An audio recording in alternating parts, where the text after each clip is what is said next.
Two Gentlemen is also the only play, the only Shakespeare play that has a dog. What's that song by Verona? No. Good afternoon, everyone. The June 24th, 2025 regular council meeting is called to order at 4:01. Council would like to acknowledge the Ucluelet on whose traditional territories the District of Ucluelet operates. Audience members and delegates are advised that this proceeding is being video recorded and broadcast on YouTube and Zoom, which may store data on foreign servers. There is one late item. Everyone's received that. May I have a motion to amend the June 24th, 2025 regular council meeting agenda to add the late item titled Ucluelet Racket Sports Club regarding Seaplane Base to the correspondence section of the agenda as 10.2. So moved. Second. Councillor Hoare, Councillor Mafty, all in favour? None opposed? That carries. May I have a motion to amend the June 24th, 2025 regular council meeting agenda to remove the delegation item 5.1 ARIF regarding 221 Monado Road, as the applicants will have an opportunity to speak following the staff report under item 8.1. So moved. Councillor Mafty, I'll second. Councillor Anderson, all in favour? None opposed? That carries. May I have a motion to adopt the June 24th, 2025 regular council meeting agenda as amended? So moved. Councillor Hoare, Second. Councillor Mafty, all in favour? None opposed? That carries. There are two sets of meeting minutes for adoption. Are there any errors or omissions for any of these meeting minutes?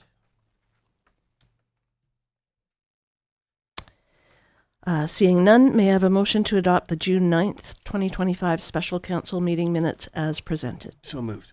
Councillor Anderson, Second. Councillor Mafty, all in favour? None opposed? That carries. And may I have a motion to adopt the June 10th, 2025 regular council meeting minutes as presented? So moved. Councillor Hoare. Second. I think Councillor Anderson beat you. Councillor Anderson, all in favour? None opposed? That carries. All right, moving on to delegations. There is one delegation on the agenda today. We will have a presentation from Mr. Eric Holbeck, Barclay Community Forest Corporation General Manager, regarding the Barclay Community Forest Corporation's new management plan. Mr. Holbeck. Yes, please.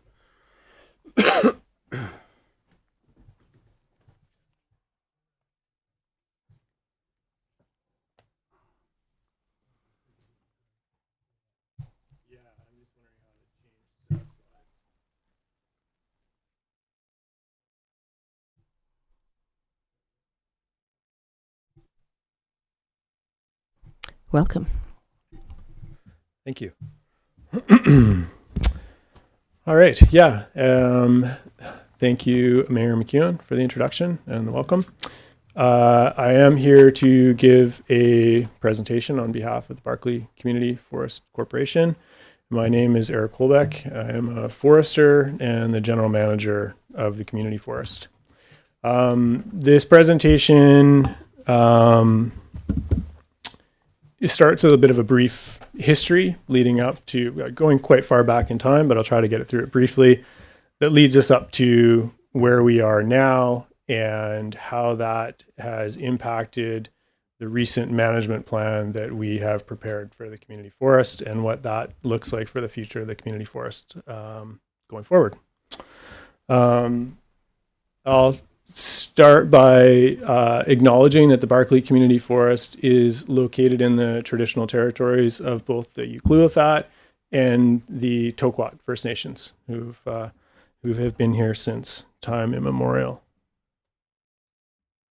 Some of this is probably quite obvious to residents of Ucluelet, but this presentation was also given to a Community Forest Association meeting where people are not as familiar with our community. But you can see the location of the Barclay Community Forest relative to Ucluelet and Makoa and to the north Tofino. The community forest is approximately 6,500 hectares, and that's outlined in red on the map you can see there.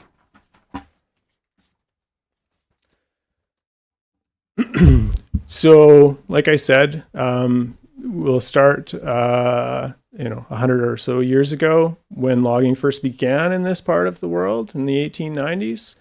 But that increased significantly in the 1940s and onwards from there, particularly from 1950 on. Between 1950 and 1998, the Kennedy Lake Division of Macmillan Bloedel was harvesting over 400,000 cubic meters a year from this part of the world. In 1993 and 1994, we saw the anti-logging protests to the north, specifically focused in the Clayoquot Sound area, the largest protest of their kind in Canadian history, at least at that time. And although, to the best of my knowledge, the Barkley Sound area went relatively unnoticed during these protests, it did hasten the retreat of Macmillan Bloedel from this part of the world. And in 1998, that Kennedy Lake Division was closed, and over 260 jobs were lost in the Ucluelet area, which, as you all know, that's a big number for a small community. In 1999, Weyerhaeuser purchased Macmillan Bloedel, and as part of that purchase, 5% of the annual allowable cut that Macmillan Bloedel held was taken back, and that was ultimately what was used for the creation of the community forest. And that was started in 2000 by the Ucluelet Economic Development Corporation. It was formed to help revitalize the local economy. In 2011, 11 years after that, the Manolf Treaty was signed by Tokwat and 4 other local area First Nations. And there was a lot of negotiation, when I say some negotiation in quotes there, because I think a lot of negotiation went on before my time.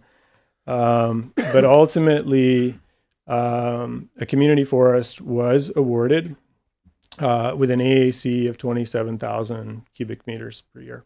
And to manage that, the Barkley Community Forest Corporation was formed. And many of you may know all this already, but I'll give you a brief overview. So the Barkley Community Forest Corporation is governed by a 6-person board. 3 directors are appointed by Tokwat Nation, who is a partner in the corporation, and 3 by the District of Ucluelet, who is the other 50% owner. The BCFC contracts 1 general manager, that's myself, and 1 accounting manager. Harvesting began in 2017, and the community forest has provided over $5 million in dividends to each of the partners, and in addition has established a very solid financial footprint to support the long-term stewardship of the community forest. And it's my understanding that at the time, neither party was really interested in a partnership of this community forest. But in hindsight, I think both parties agree that it's worked out very well, and I think it really is a model of community cooperation. Certainly in my time in the role, it's been a pleasure. I took over that role of general manager in 2021, and one of the first things that the board brought to my attention was that they were questioning the sustainability of that 27,000 cubic meter per year annual allowable cut. So that was one of the first things that I was tasked with working on.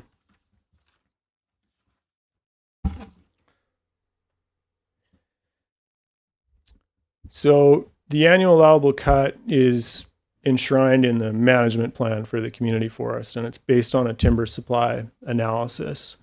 And a lot of things go into that timber supply analysis, but the overarching vision is these guiding principles that the corporate BCFC holds.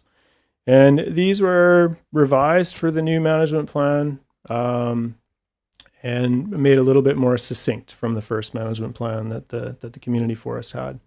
So the first is that sustained ecosystem function, diversity, and complexity are the foundation of the social and economic benefits provided by the community forest.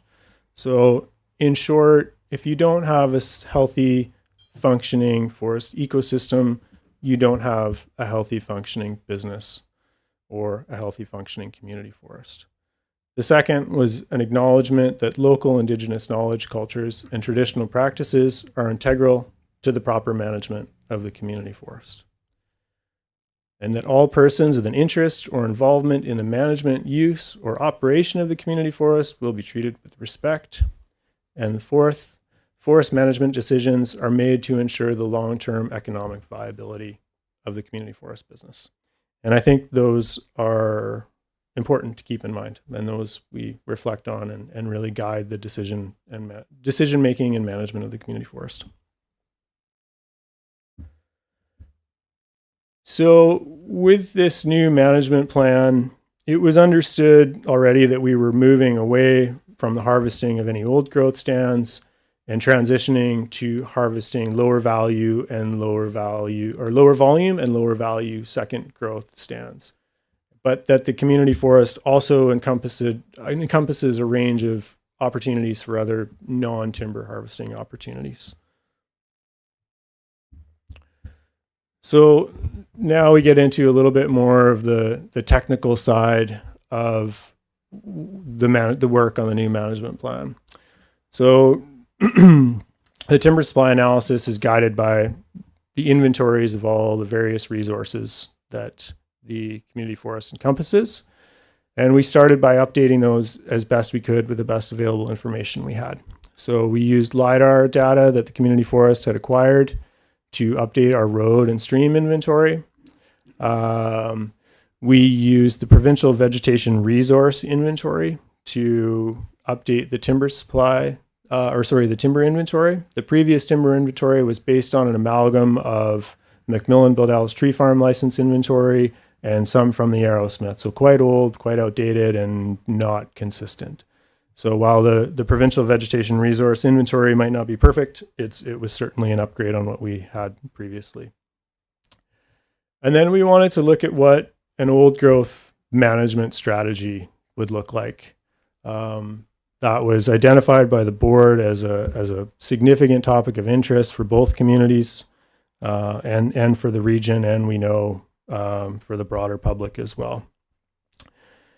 And when we got to thinking about that, we realized that old growth means a lot of different things to a lot of different people, and it encompasses a lot of different values. And some of that meaning can get lost in the technical definitions of how old is an old growth tree and things like that I think take away from what we're really trying to manage for. And so we started to call this a biodiversity management strategy, because we think that better encompasses that broad range of values that old forests hold. So we then looked at, well, where are all the old forests that are in the community forest? And we identified those through spatial analysis.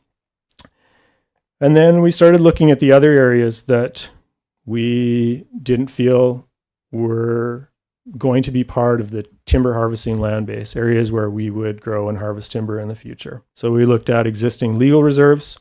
In the community forest case, these are mostly what we call wildlife habitat areas. We looked at existing marbled murrelet habitat, which is a species at risk.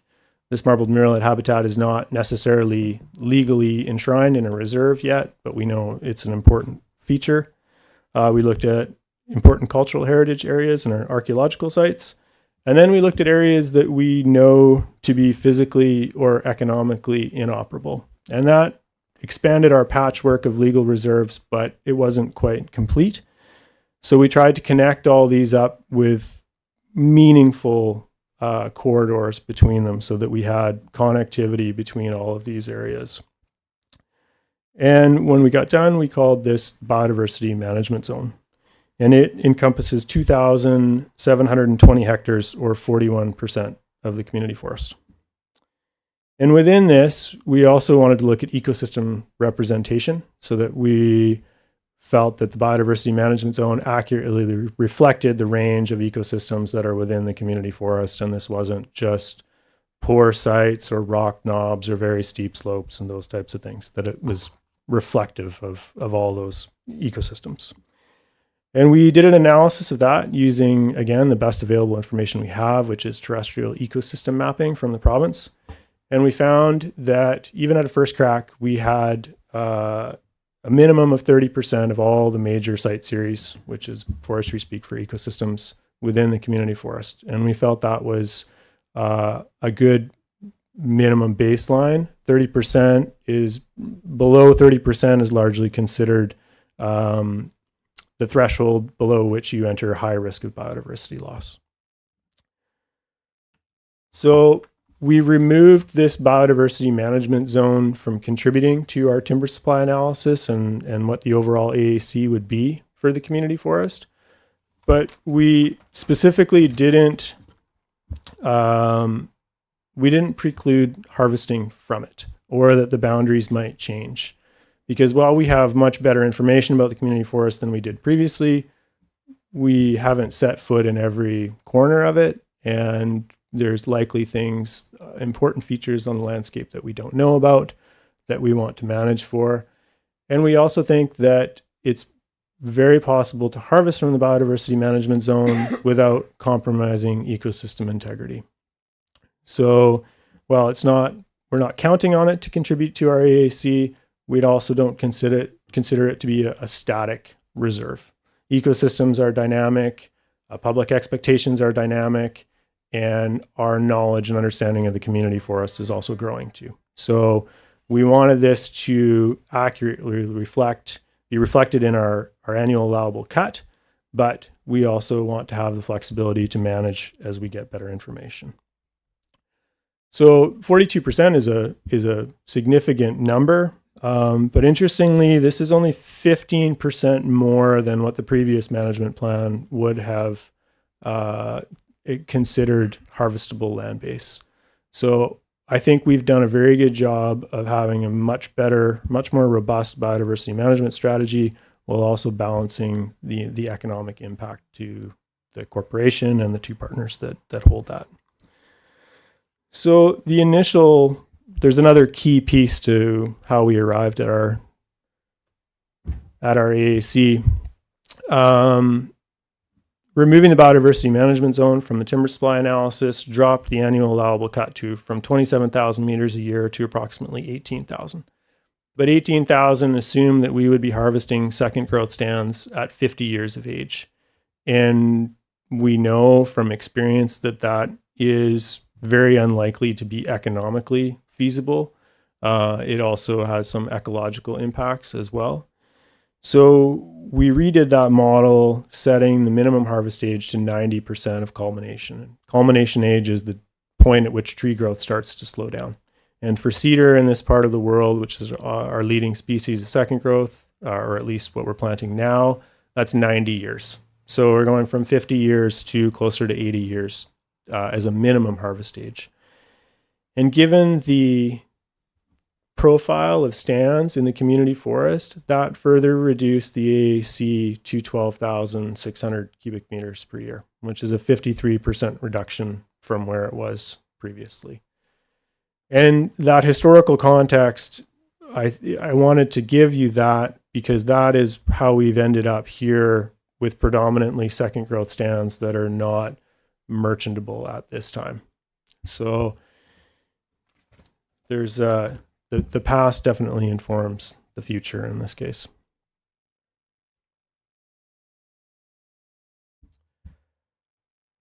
This map just shows it's a little bit hard to see on that screen, but the red stands are the remaining old growth when those are all connected in our biodiversity management zone. So that AAC reduction, as I mentioned, was I think larger than any of us expected. I think speaking for myself and the board, everyone expected that the AAC would likely go down, but perhaps not by that much. And it was a bit of a difficult decision to make. The board and myself had many long meetings and analyzed a lot of maps and a lot of sensitivity analysis and a lot of different scenarios to arrive at this.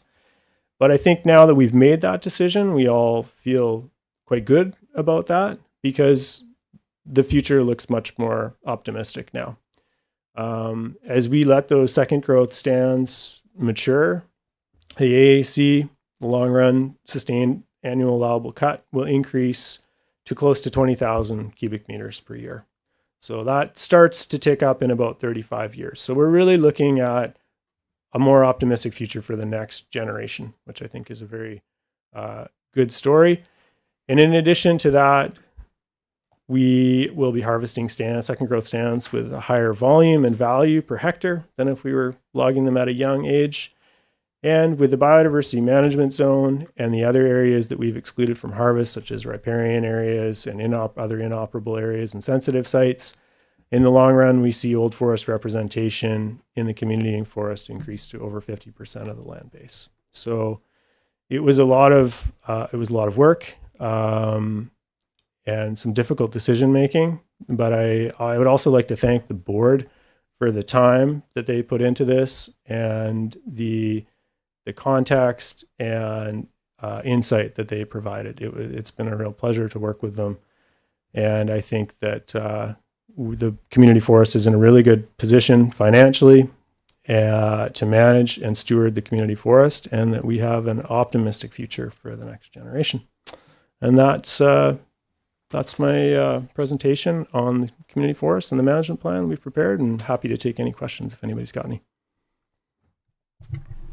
Thank you, Eric. That was great. And your annual general meeting is tomorrow morning, correct? That's correct. Right.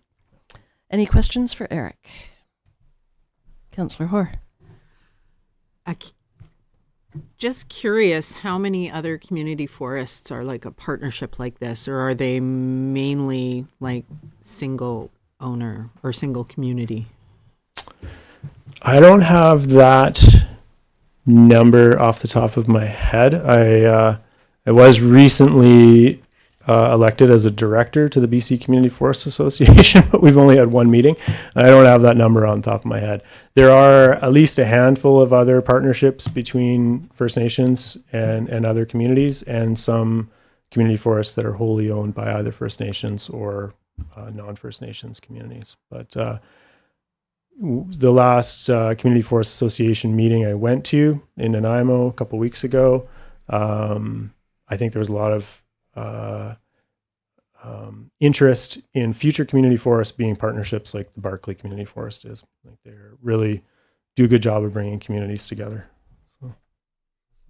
Thanks. And I just want to give you a shout out for a great tour the other week. Oh, yeah, thanks. Yeah, some of you have heard all this before. That's okay. Always good to be reminded. Yeah, it was a great tour. Thank you for that. Councillor Anderson? Yeah, no, I was just going to say the same thing. That was a great tour. We really enjoyed it. And I think it was one of those things where we all agreed that this is something that the community should know more about. And that was part of the reason that we asked for the delegation. And it's a bit of a gem out there that I think if people don't know about it, then they should. And I saw in the photo, I know we talked about this before, but it's completely slipped my memory. Is there any amenities for the public who wants to go out and take a look out there? I know there was a picture of the mountain biking, and I know there's been some things done. But is there any trails that people can use at this point?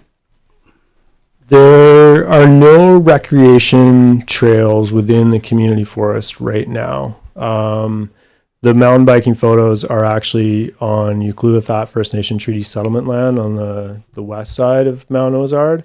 I showed that because the community forest holds the road use permit on the road that accesses those, and we worked with the nation to increase the parking lot size there. So there's some cooperation with Ucluithat on that trail network, and we have trails approved through Rec Sites and Trails for construction, but there's no plans right now to start building them. So primarily it's recreation access on the existing road network, but it's definitely something we'd like to enhance. Right. Yeah, cool. Thank you. Yeah, I thought the Ucluelet Mountain Biking Association had plans to put some mountain bike trails through the community forest. They would like to, but as a relatively small volunteer-run organization, I think they recognize that their capacity right now is taken up with the existing projects that they've got on the other side of Mount Ozard. So whenever they're have an interest and the capacity to expand in the community forest, and we're ready to work with them on that. Great, thank you. All right, thanks for your presentation, Eric, and again for the tour. It's great. Well, thanks very much for the invitation. I'm always happy to talk about it. Thank you. Thanks.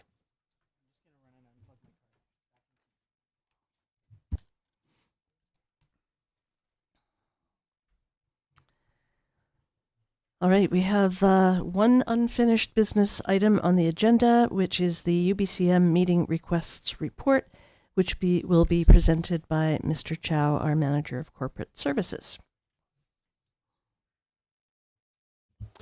Through Mayor to Council, this is the carryover item from last meeting. I have provided some hard copies of the correspondence related to these items. One of the group meeting with all the resort municipality has been confirmed with Minister on Friday morning. There is another one is ACRD have a number of subjects on the UBCM meetings. And I think CAO, Mr. Harding, also have some conversation with other CAOs. So council can give us some direction, either join some of the group meeting or book our own meeting. Thank you. Thank you, Mr. Chow. Yes, so some of the topics we did discuss asking for ministerial meetings were the offshore lease increase. And which ministry is that? Is that the lands? Land resources, yeah. Yeah, that one. We didn't do so well last year with the fire hall grant request with Minister Moore, I believe it was. Brendan, Bowen. Bowen Moore. Oh yeah, that's right. So I wonder if is there another ministry that we could approach about a grant for a fire hall? Usually we work on municipal affairs. Okay. It would be nice to leverage the idea that we have a resort municipality in that regard, because we have a fire department for 2,000 people, but realistically they cover was like 1.2 million that visit the parks and have to attend just about every call out for Tofino as well and halfway to Port Alberni. So it's it's a pretty heavy load that they carry. So it would be nice to actually kind of compare what the Whistler model looks like, because Whistler is sort of inundated with the same situation. So it'd be nice to see what they do. And I couldn't figure out which minister you would want to talk to, but municipal affairs is probably the best, right? At least you jump off from there. Yeah, I think municipal affairs, and if I remember correctly, either also charge like emergency management or something along that line. Yeah. Right. Okay. Excellent. Thank you. Great. Affordable housing projects was on the list. Was there something specific about that? Does anybody remember?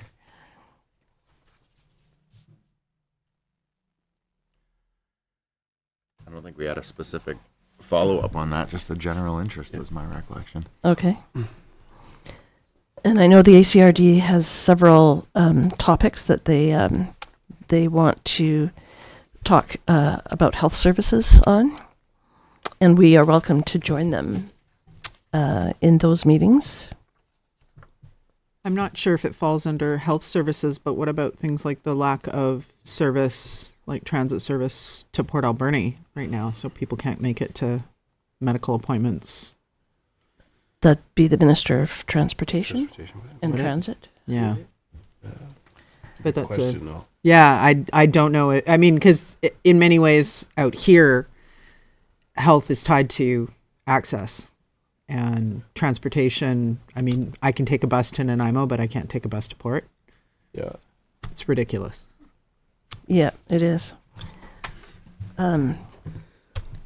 So you're thinking health or Ministry of Transportation? I don't, yes. Both? I mean, the transit one probably has to go to transportation, but it can be tied in with Ministry of Health or, tag MLA Osborne because she's our MLA and also Minister of Health. Health. Yeah. Maybe she could come with us to a meeting with the Ministry of Transport. That would be ideal. Yeah. I'm sure.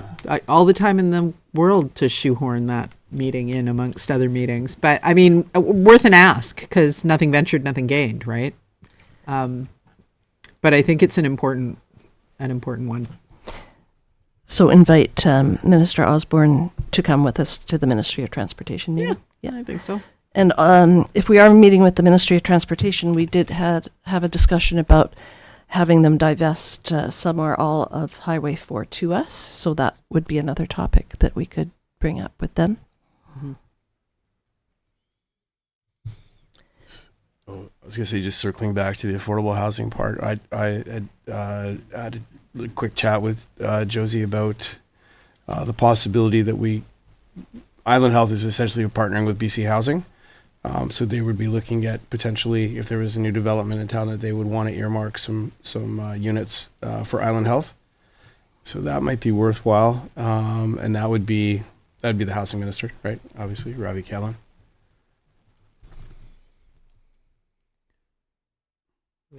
Maybe we can drag Josie to that one too. Just put her in our pocket and take her to all meetings. She loves that. Small municipalities dragging her around all these different. Go, Josie, tell them. And I know there was some interest both with the ACRD and Tofino to do some sort of joint meeting about the multiplex and sort of championing their cause. And that could easily be Ministry of Health, because the multiplex is definitely A wellness a thing. wellness asset. That's right. So that, how does everybody feel about that? Maybe joining up with Tofino and ACRD on that? Sure. Let's do it. Mm-hmm. Okay. Strengthen numbers. Yeah. Exactly.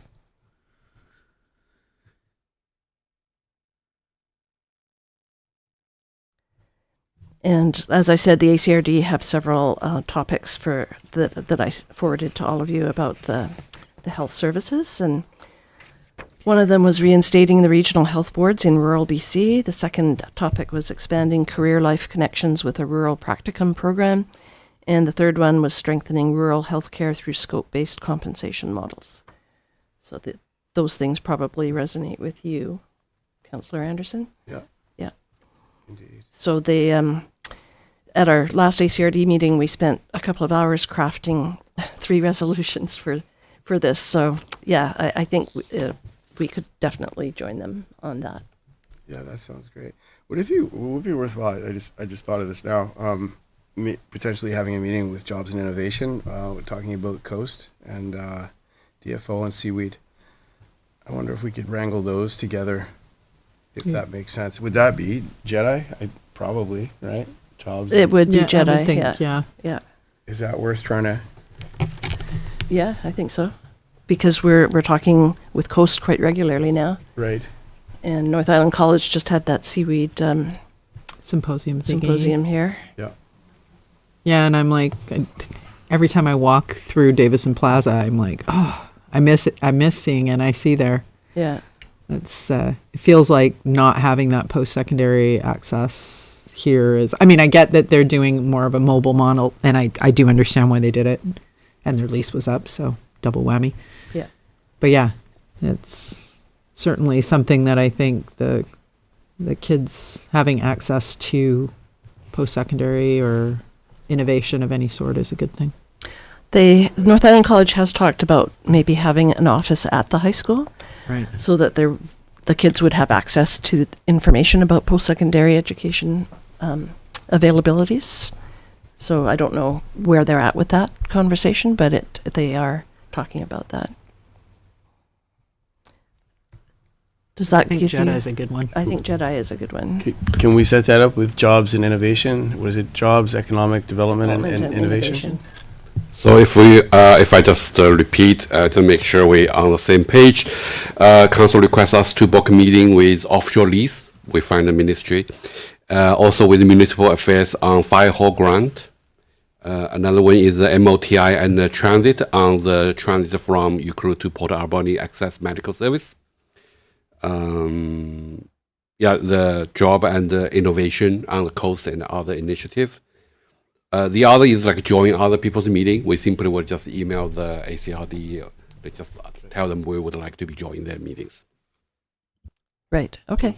That sounds great. Yeah. Thanks, Mr. Chow. Everybody good with that? Excellent. Okay. That was easier than I thought it was going to be. I know. As soon as you start reading the book, you're like, oh, we could talk to this I group know. about this. Yeah. It opens up all the opportunities, right? And it's not an election year, so Right. that was a little, that was strange last year. Yeah, it was. Yeah, so many of them couldn't promise anything. Right. All right. Do you want a motion? You'll draft it based on the information. Okay, perfect. Thank you.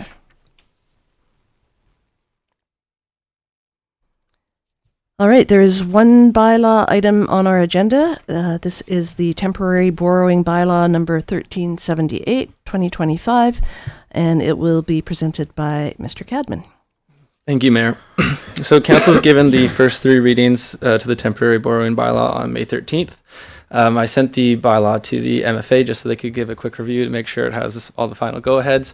They suggested a little bit of clarifying language on the actual project. So the bylaw's been amended just with some clarifying language because what the bylaw set out to do isn't changing. We're still in the process to adopt. So that's what this report is, to get adoption of the temporary borrowing bylaw, which is for the water treatment plant, which is going ahead on schedule. We've seen some invoices for it, so it's great to see that project moving forward. So if some of the wording has been amended, don't we have to go back to first, second, and third reading? No, Mr. Chow, he gave some advice. Just because the bylaw is still set out to do the same thing, there's just a little bit of clarifying language. It doesn't need to be amended. It doesn't need to go back to first reading. Oh, okay. Thank you. Any questions for Mr. Cadman? No, there is a recommended motion. I'll move that council adopt the District of Ucluelet temporary borrowing bylaw number 1378, 2025. Thank you, Councillor Mafty. Do I have a seconder? I'll second that. Councillor Anderson seconds. Any further discussion? Seeing none, all in favor? None opposed, that carries. Thank you, Mr. Cadman.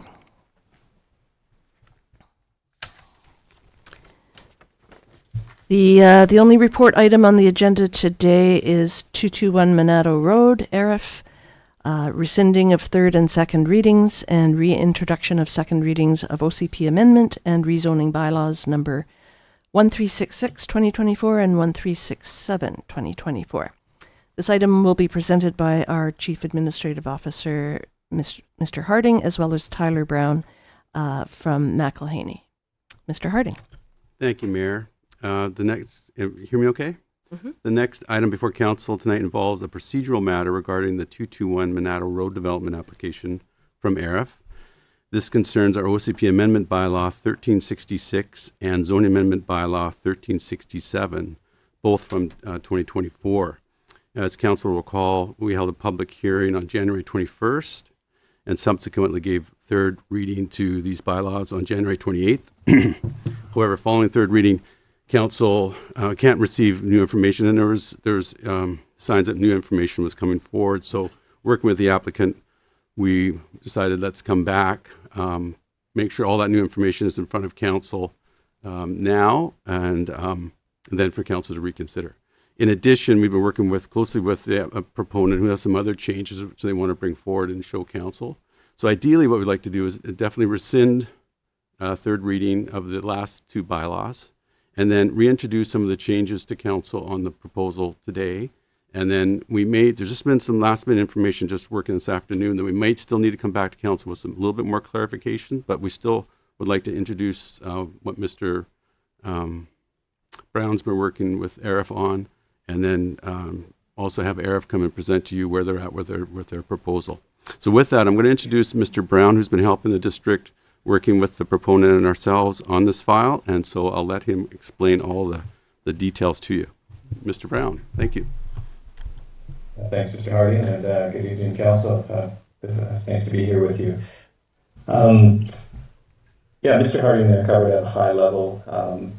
Obviously, this is an application with a lot of moving parts, and originally zoned for a 212 unit development. The applicant has been working to create a comprehensive plan for the site that works for them, and also meet some of the district's goals.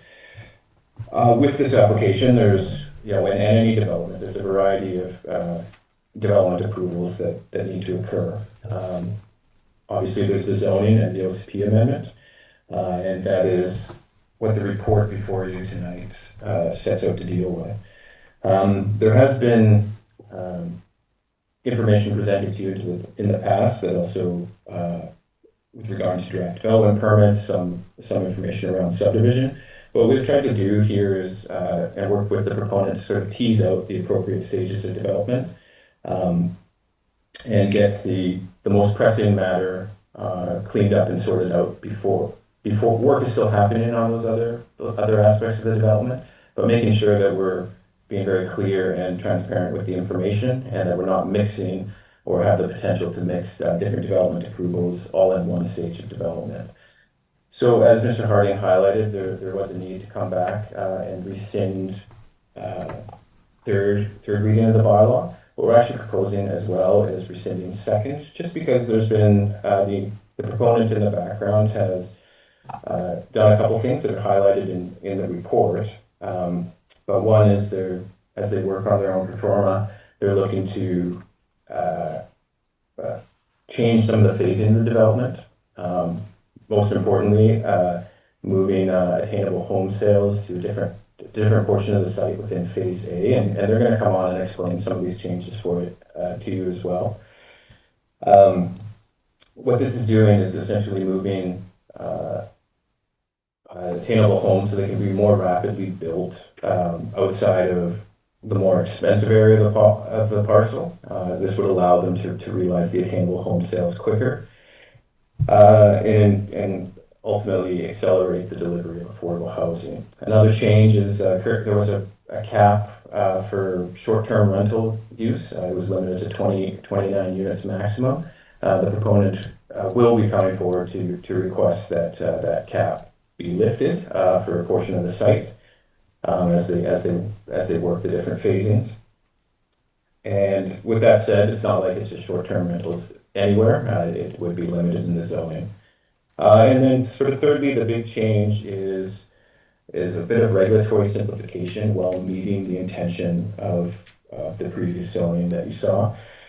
There was a lot of calculations based on building area and how it would shape through the different phasing. That can be problematic as you work through subdivision and strata and the stratification of the lot. So a far simpler way is to treat and meet the same intention is to develop floor area ratio and using parcel cartilage to sort of outlay and outline where development is going to occur and the max type of development within the zone, but not going to run into the same potential regulatory hurdles with the way it was previously calculated. With that said, Mr. Harding indicated there was a little bit of change in information, and that's just in respect to, as we've worked through this proposal, appropriately accounting for the unit count and any suites that would be accommodated on site. So what would be our recommendation would be tonight, which deviates from the before, would be to simply rescind third reading of the bylaw and rescind second reading of the bylaw, and then not proceed with the remaining recommendations. What we propose is, what our recommendation would be is that we come back to you with some slight changes to the zoning bylaw, but also with the housing agreement, which we have been working with the proponent to really simplify and make very clear exactly how the housing agreement will secure housing at affordable rates based on OCP policy and items like that. We've been working together with them quite closely and legal counsel, and unfortunately we're just not quite there for this meeting, but we are very close to to settling that housing agreement and having corresponding with phasing of the development. And so not quite ready there, but I think council as a whole would probably benefit from that package coming together with proposed zoning changes and having a clear line of sight how it all lines up. Where that's important is if council chooses to give second reading to the bylaw, it will also be much clearer, and you'll have more time with it prior to any public hearing, and the public, of course, will have more time with it. So I'm here to answer any questions to the best of my abilities, as is Mr. Harding, and Arif is also willing to present sort of where they're at with the development proposal and what council can expect coming forward. Thank you, Mr. Brown. Mayor, if I could just add to that. So we were initially hoping to have the housing agreement, as Mr. Brown mentioned to you, on the 8th. So it's the time-wise for us to bring back the bylaws for the 8th and the housing agreement. We'll still keep things moving forward as we're hoping for a later in July public hearing. And so with that, even though we're not ready for those two bylaws to be adopted today, we don't see it being delay the overall process. And that was because we definitely wanted the housing agreement approved before we went to public hearing.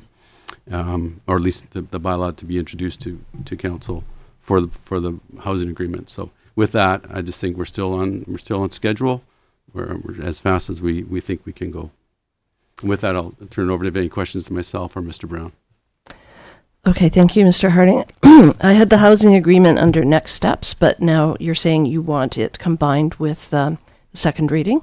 Sorry, no, Mayor. I've just we definitely wanted the housing agreement in front of council before the public hearing, just so all information is out. So they're connected, but they're not required to be read at that point in time. I'm just saying today we're hoping that we would have the bylaws with the OCP and the zoning totally cleaned up for you to consider. Today we've just got a few other things we need to work with the proponent on. I'm just mentioning of that is we'll still be on time to get to a public hearing in July by not approving the bylaws today. Okay, so we are rescinding second and third, but we're not giving second reading with the amendments just yet. That's correct. Okay. But with that, if there's no questions to Mr. Brown or myself, and I know the proponents are here also to provide an update on things that they've been working on. Does council have any questions for Mr. Harding or Mr. Brown? No, okay, it's just kind of last minute information that, but that's okay. It is, and our apologies for that, Mayor. All right, Mr. Hunt, did you have a presentation?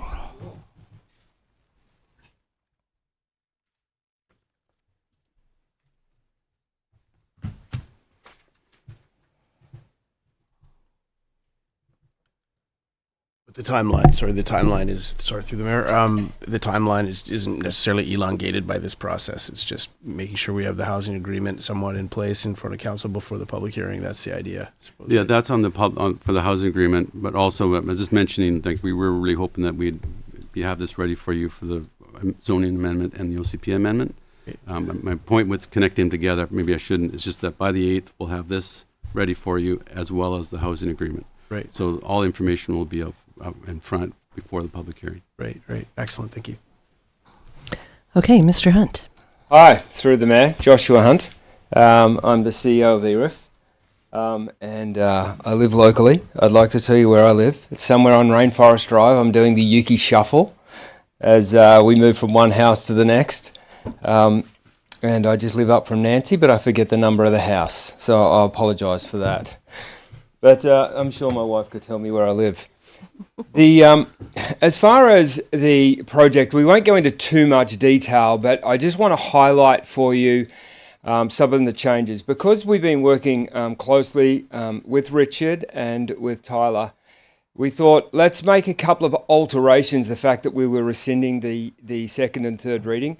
Simply put, life is fairly difficult if your rent's due before you get paid. Much better if you get paid and then your rent's due. Taking that thought process in mind will bring some perspective as to why we are shuffling what we are shuffling. And Richard Mr. Harding put it nicely in regards to the reason we're shuffling is to try and make it more affordable, and we can bring these projects to life and get them into the community's hands as quickly as possible. So as far as the project is concerned, since you last saw it, there's been 0 changes as to layout. There are no more apartments, there's no less apartments, they're not in a different place, they're not a different size, it's exactly the same layout. So it's important to understand that. So when we're saying that we're shuffling numbers, it's basically, you may remember at one stage we were talking about the 3-bedroom apartments with a separate suite so that people could possibly rent those if they were going to be used as a bit of a mortgage helper. It's about the definition of that, not actually the change of the size of the number of apartments at all. So I just want to make that clear. As far as the project is concerned, you'll remember the layout. Probably not. You've seen plenty of layouts since, but let me roll it through for you. The dark blue at the very top, we call those the waterfront villas.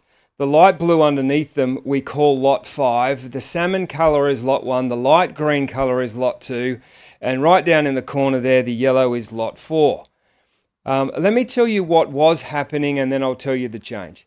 The salmon colour, which was classified and still classified as Lot 1, was going to be our attainable home ownership section. There were 75 attainable home owners, condos in that section, but along the setback of that lot is a very large retaining wall that needs a lot of fill. To give you an idea of the extent of fill required for this site, it's about 100,000 volumetric meters.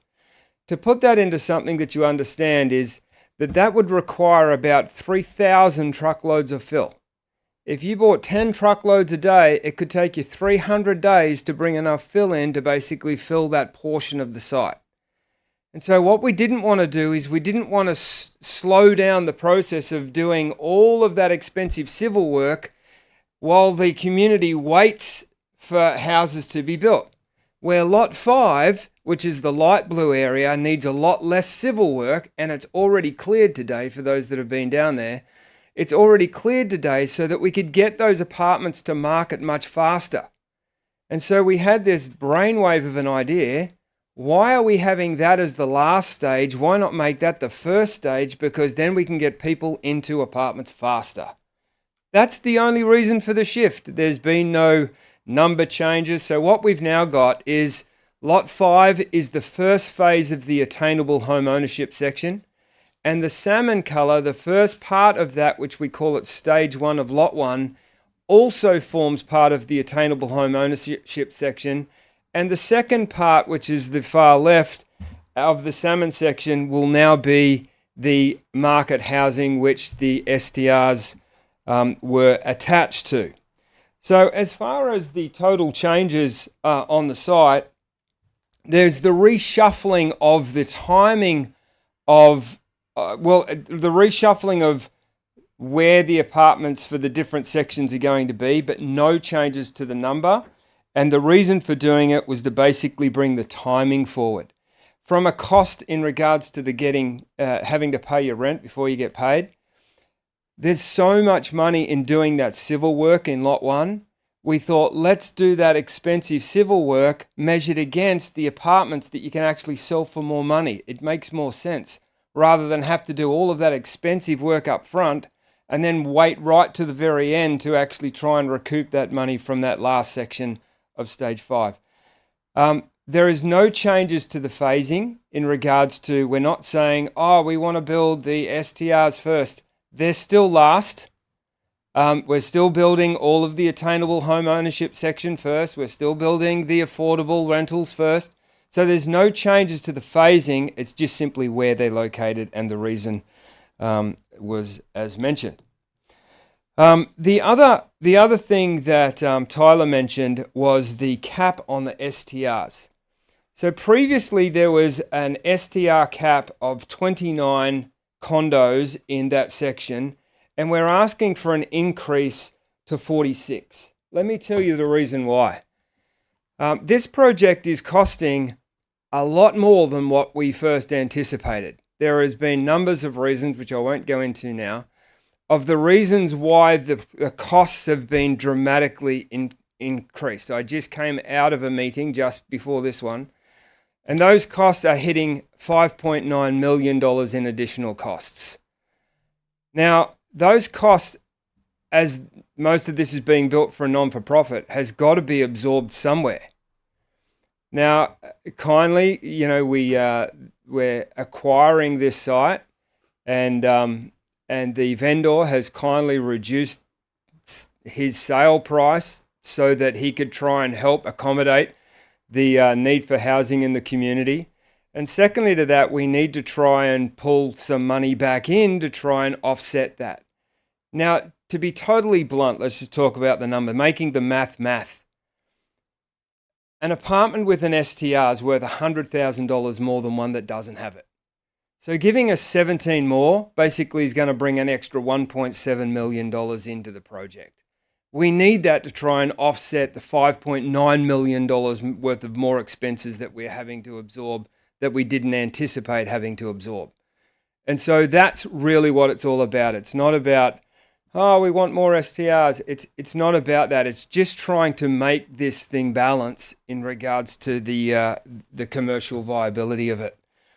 So that's why there's no more apartments. It's just simply that STRs. When we look at the numbers, there is still 107 affordable and attainable rentals. There's still 75 attainable home ownership apartments. And then with all of the others, there's about 240 total apartments. If we have 46 STR apartments, which doesn't mean that they're all just going to be rented, it just simply means that they can be.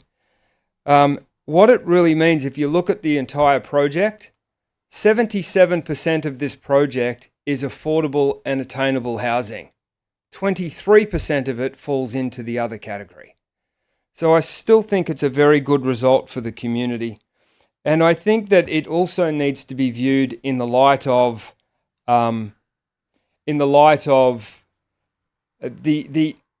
problem that we have in the community of having accessible housing.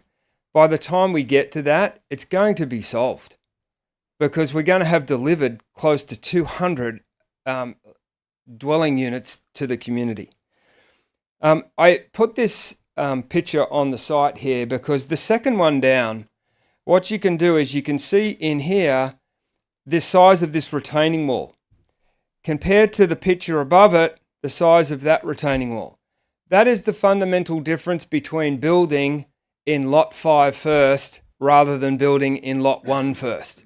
The retaining walls are much smaller than what's needed in Lot 1, and you can see where Lot 1 is.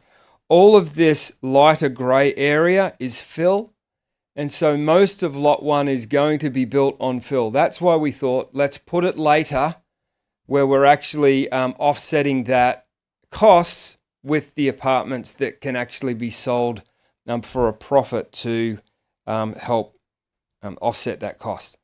So the subdivision building forms, the lot 1, 2, 3, 4, and 5, they haven't changed. They're still in the same location. The building forms haven't changed. The specification hasn't changed.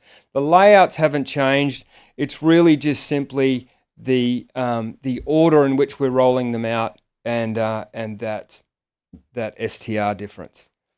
I think that's the only changes. There was just I'll just put this up here. Previously, on the left-hand side, this was the zoning map. The tourist commercial was the light pink section, because this is what Taylor and Mr. Harding were talking about, is that it's not saying that it's changing in regards to a blanket of any apartment can be utilized for STRs. That's not true. Basically, what's happening is rather than the tourist commercial all being in one area, it's now going to be here and spread over here. It's still exactly the same densities. It's not much has changed. It's just basically changing the where they're located for the purpose of speed and efficiencies. And so then there was a bit of a map that basically said, well, this is what we're going to build first. This is what we're going to build second. And then third, that's the second part of the attainable. Phase 4 is the affordable and the the affordable and attainable rentals. And then the last section is the market apartments and the last stage of the affordable and rental apartments. So that's hopefully that gives you a bit of an idea. We've also now completed the full landscape architectural design. That's certainly available if you want to see it. And I think it looks fantastic. Any questions? Thank you, Mr. Hunt. Any questions for Mr. Hunt? No, I think that's pretty clear. Thank you for your presentation. I am going to ask Mr. Harding about the recommendations, though. I take it we're removing 3 and 6. So we're just rescinding, not giving second reading to either of those bylaws. That's correct, Mayor. And are we moving 7 and 8? Just going to catch up to you here. 8 refers to the public hearing, 7 Mr. refers... Brown's still on. He can walk you through Okay. some of those too. If he's still on. Is he on? Mr. Brown, just checking with the motions we have before us. We're removing number 3 and number 6. That is correct. Your Worship, what I would recommend is that simply proceed with recommendations 1 and 2. 3 through 8 can be dealt with when the bylaws come back for reintroduction. Shouldn't we do 4 and 5, though? Yes.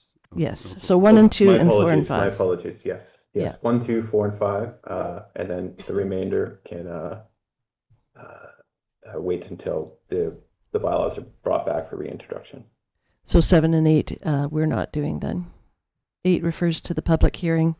7 refers to the registering the covenants. Correct. That's That right. will be dealt with later. Okay. And 3. Mayor, if I We're could, removing 3 and 6. Yeah. Yes? and then just on a procedural again, so your next regular meeting is on July 8th. That will be the meeting. If we look at our scheduling and we need to adjust that, we'll let council know. If we have to go find a special meeting, we do believe though we can still meet all the deadlines by bringing it all forward on the 8th. Your mic is on, correct? It is. Sorry, Okay. maybe not close enough. How's that? Okay. Is that better? That's better, yeah. So- Okay, so the 8th is our next regular meeting. Yeah, so we think with the 8th, everything should continue with the schedules that we required. That's required. If not, we'll pivot and have a special meeting if needed. Okay. Everyone clear? Okay, so we're going to move recommendation 1, 2, 4, and 5. Would someone like to do that? Okay, Councillor Anderson. I'll move that council rescind third reading to District of Euclid Official Community Plan Amendment Bylaw number 1366, 2024. I will also move that council rescind second reading to District of Euclid Official Community Plan Amendment Bylaw number 1366, 2024. Should we stop there? And Mr. Chow? Can we just do one motion at a time? Thank you. One at a time? Okay. Okay. Okay, so, Let's start again. sure. Okay. I will move that council rescind third reading to District of Euclid Official Community Plan Amendment Bylaw number 1366, 2024. I'll second. Councillor Mafty seconds. Any further discussion? Seeing none, all in favor? None opposed, that carries. Carry on. I will also move that council rescind second reading to District of Euclid Official Community Plan Amendment Bylaw number 1366, 2024. I'll second. Councillor Mafty seconds. Any further discussion? Seeing none, all in favor? None opposed, that carries. I will further move that council rescind third reading to District of Euclid Zoning Amendment Bylaw number 1367, 2024. Thank- Second. Thank you, Councillor Anderson. Councillor Mafty seconds. Any further discussion? Seeing none, all in favor? None opposed, that carries. Lastly, I'll move that council rescind second reading to District of Euclid Zoning Amendment Bylaw number 1367, 2024. Second. Councillor Mafty seconds. Any further discussion? Seeing none, all in favor? None opposed, that carries. And we're leaving it at that. Unless there's any questions to council, to myself or Mr. Brown on next steps and any issues you may have. Next steps, I'm assuming number 3 and number 6 and number 7 and number 8, that'll be coming to us at our July 8th meeting. Yes, and also we hope to have the housing agreement also for the July 8th. Right. Okay. Does council have any questions for Mr. Brown or Mr. Harding? Excellent. Okay. Thank you for coming to the meeting, Mr. Brown. Thanks, Your Worship, and have a great night, Council. Thank you.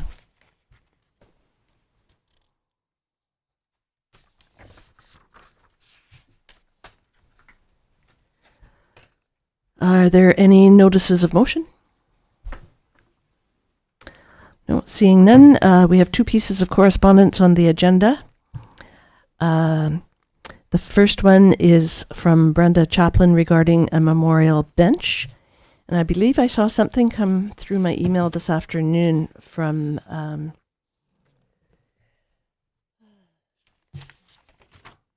was an update from Mr. Morrison. Oh, the picnic table bench. The picnic table, as Yes. opposed to a bench. Mr. Chow, did you want to speak to that? Yes, so that's exactly as Mr. Morrison's email stated. He talked to the person and they both agreed, so that's a perfect solution. Thank you. And that's overlooking the Smallcraft Harbor, so it's a great location. Yes. Right. All right, so there's nothing needed from us at this point.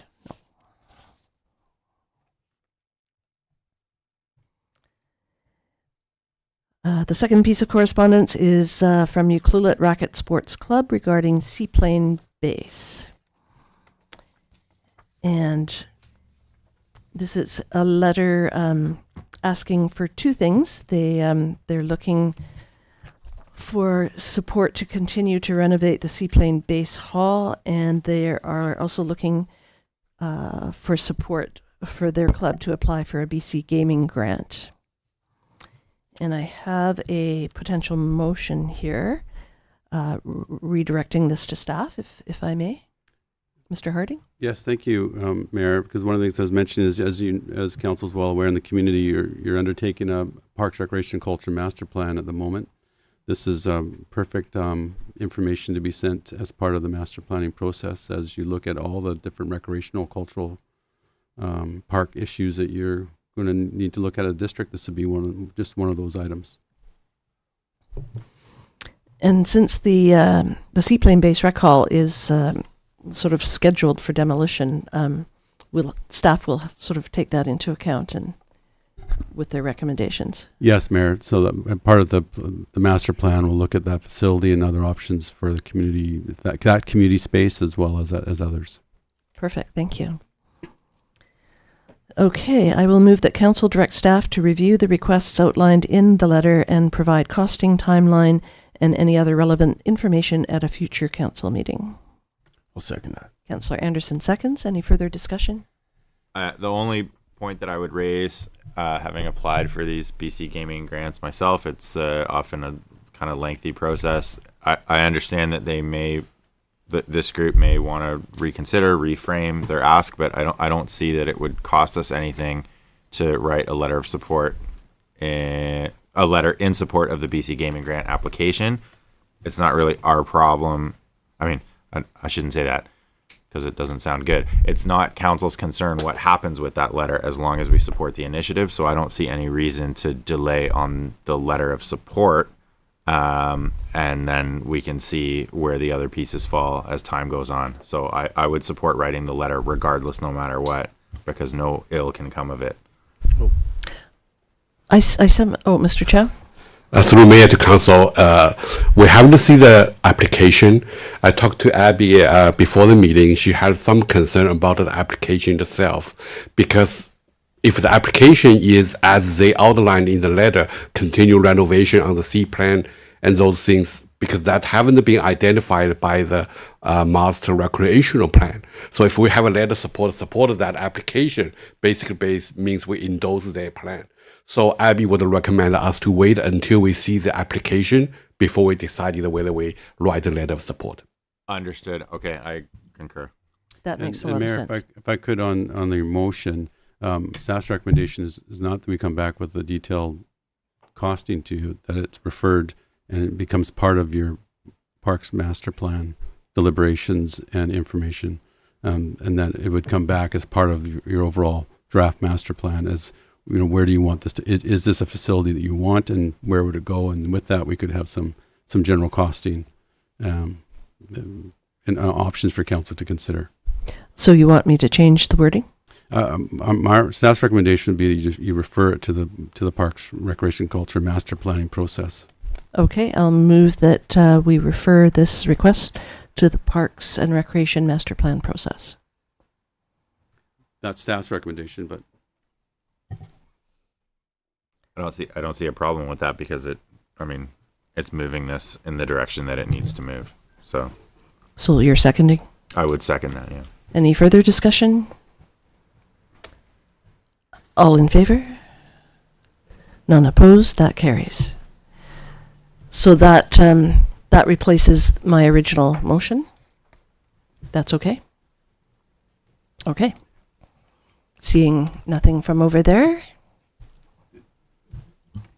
I just confirm we change the motion to refer the request to the park master recreational plan. Okay, Thank you.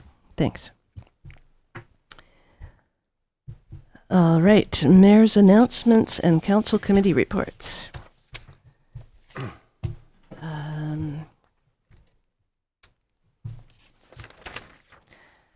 I just wanted to say again, congratulations to the 46 high school graduates. Their ceremony was on Saturday, and it was the biggest class in probably 30 years. And it looks like next year's graduating class is going to be closer to 60. So there's a big bubble moving through the school right now.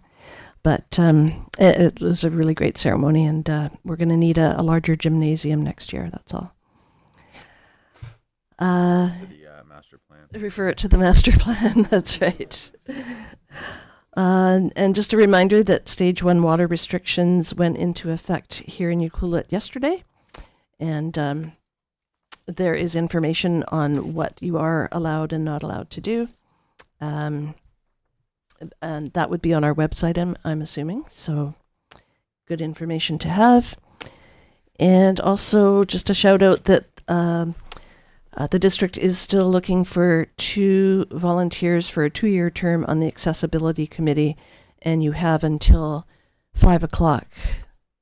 Oh, it's too late. Never mind. 5 o'clock today was the deadline. Hopefully they did get some applications for the accessibility committee. All right, so I'll move over to Councillor Anderson. All right. Only a couple things. There was the North Island College game last week on the 17th on the Tuesday, and that was 9:30 in the morning till around 12:30. I had to leave about an hour early, take Wyatt to a dentist appointment in Port. But yeah, that was North Island College's CARTI seaweed program. CARTI stands for Center for Applied Research, Technology, and Innovation. That was an outstanding. You were there as well. That was great. I thought that was. I was blown away by how much that they were doing, and how far along they were, and the depth of the scientific research as well, like the genetics involved with creating more resilient strains of seaweed, then that they can hold up to different temperatures and different pH environments. But also just talking about the possibilities for seaweed and kelp and what we can do, everything from fertilization, biostimulants, all the way to potential replacement for plastic. So that was great. You still have to debrief me on that last hour because you said it got even better after I left. So I'm looking forward to hearing more about that. So yeah, and then we're connecting with them. Hopefully we can do some more with them down the road here. We've got a couple ideas, and this will tie into the JEDI stuff that we do with the Minister of Jobs and Innovation. And then the next day, I just had that Alberni Clackwood Health Network meeting that we have once a month. So that was great as well. Got to talk about the new health clinic and a few other things. But yeah, no, that was with Marcy DeWitt runs that, and she always does a great job. So yeah, that was it for me. And do we get a tour of the new health clinic? We should. It's funny. I meant to ask Brooke that, and then I didn't get a chance. She hung up too quickly. Oh. But I'll send her a message and ask about that. 'Cause, yeah, that was. I was just waiting for that moment to do it, and then she just leave meeting, and she was gone. So I'll do that. I'll reach out to her for sure. Okay, great. Thank you. Councillor Hoare? Not much. Attended the candidates forum on June 12th. Well, by Zoom because I was still sick with that cold. But that was interesting. And then early voting was June 18th, and we got about 10% of town came out and voted, which is great. And so everybody else better go mark their ballots on the 28th. I attended grad, and I'm with you. It's not so much that we need a larger gym, but I think we need to open those side doors because it got pretty hot in there. And it was definitely the longest grad I've been at. So, but super good, fun to celebrate all of them. And yeah. And that's it. That's all I've got. Great, thank you. Councillor Mafty? Nothing additional or new to report at this time. All right, and for myself, June 11th, I attended the Alberni Clayoquot Regional District Board meeting. There was a few items that affected the West Coast, dealing with the airport and the landfill, but all good things, mostly funded through grant money, so that's always good. On the 12th, I attended the All Candidates Forum here in this room, hosted by the Ucluelet Chamber of Commerce at 6 o'clock. It was a bit of a misnomer because all the candidates weren't here, but three of the four were. On June 13th, Pacific Rim National Park hosted a Teams meeting regarding the summer tourism statistics that are looking like we're going to have an extremely busy summer based on the fact of what's going on in the States. Some Americans are coming up here, some Canadians are doing staycations, and the park itself is offering free park passes June 30th to September 1st, and that's going to encourage a lot of day trippers coming across the island. And so there is some concern about the back roads camping being an issue again. So Brad from Tourism Tofino dusted off a letter that was sent to the media back in 2022 that was signed by all the leaders of the West Coast, stating that people need to know that they have to have a reservation before they come out to the coast, and that we will not tolerate backroads camping and the mess that it leaves behind. So that's that. I just saw the final version of that come through today. So that'll go out to the media. Hopefully in the next day or two this week. June 17th, North Island College hosted the Seaweed Workshop, 9:30 till noon. Really worthwhile going to that. Learned a lot. June 18th, I attended the Tourism Ucluelet Board meeting at Blackrock from 11 till 1. June 19th, our MLA's office set up a Teams meeting with the Ministry of Transportation because they have three major construction projects that are taking place over the summer. Not one, not two, but three. And one of them is just on the other side of the park boundary, heading toward Tofino. They're going to do a huge amount of base repair there. That's going to be single lane alternating. I've got the timelines here.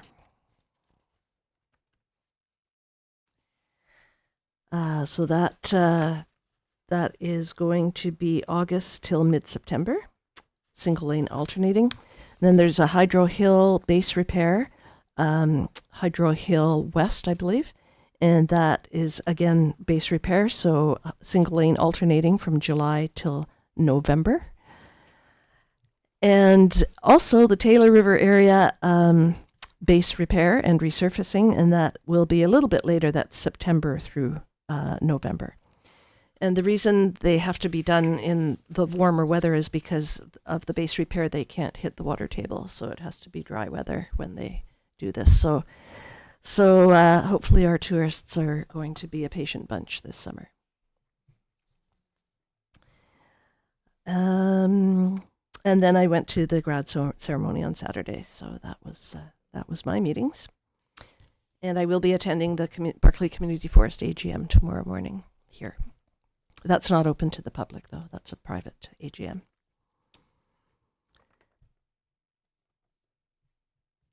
Okay, we are now moving on to question period. This is an opportunity for the public to ask questions and comment on matters within Council's jurisdiction. Representations about bylaws that Council is prohibited from holding a public hearing on, or bylaws that were subject to a public hearing, are not permitted at this time. Are there any audience members that wish to address Council? No, seeing none. Are there any members of the public attending by Zoom or telephone that wish to address Council? Through the mayor, there are no members of the public attending via Zoom that would like to ask a question. All right, and have we received any emails to communityinput@ucluelet.ca during the meeting? Through the mayor, we have not received any emails at the community input mailbox. All right, then I will move that the June 24th, 2025 regular council meeting be closed to the public pursuant to the following sections of the community charter. 90(1)(a), personal information about an identifiable individual who holds or is being considered for a position as an officer, employee, or agent of the municipality, or another position appointed by the municipality at 5:22. Do I have a seconder? I will second. Councillor Mafty seconds. All in favor? None opposed. That carries. Thank you.